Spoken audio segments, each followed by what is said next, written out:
श्री वैष्णो देवी की संपूर्ण कहानी पौराणिक कथा अध्याय 2 मधु कैटभ वध। इधर मधु कैटभ ने अपने बाहुबल से अन्य देवताओं को सताना और उनके अधिकार छीनने आरंभ कर दिए। कई देवताओं ने मिलकर उनसे युद्ध किया, लेकिन 5000 वर्ष तक लड़कर भी देवता महाबली दैत्यों को न मार सके। हारकर देवताओं ने शक्ति की आराधना की तो शक्ति ने चंडी रूप में प्रकट होकर असुरों का संहार किया। राक्षसों के वध से देवताओं को पुनः राज्य प्राप्त हुआ और समाज सुखी हुआ। बहुरी भयो महिषासुर तिन तो क्या किया, भुजा जोर कर युद्ध जीत सब जग लिया। बहुत समय बाद पुनः एक राक्षस महिषासुर उत्पन्न हुआ, जिसने अपनी भुजाओं के बल पर समस्त संसार को जीत लिया।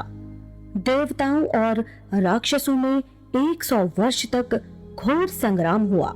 परिणाम ये हुआ कि देवताओं को राक्षसों से पराजित होना पड़ा और उनका समस्त राजपाट दैत्यों ने संभाल लिया। अपने अधिकार खो जाने पर देवता एकत्र होकर ब्रह्मा जी के पास गए और महिषासुर के अन्याय की सब कथा कह सुनाई।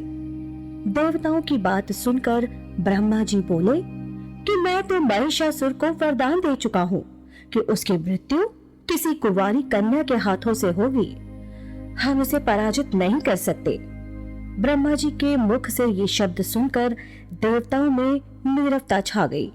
वह बोले, नहीं प्रभु, हमें हमारे अधिकार चाहिए। हमारी सहायता का कोई अन्य उपाय निकालिए।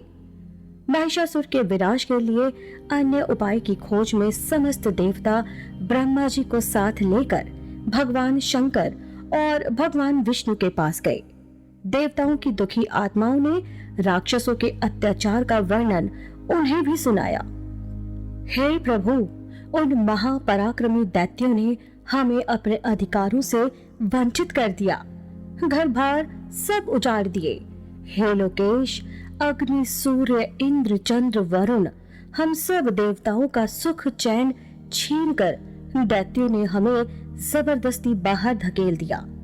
हम आपकी शरण में हैं, रक्षा करो।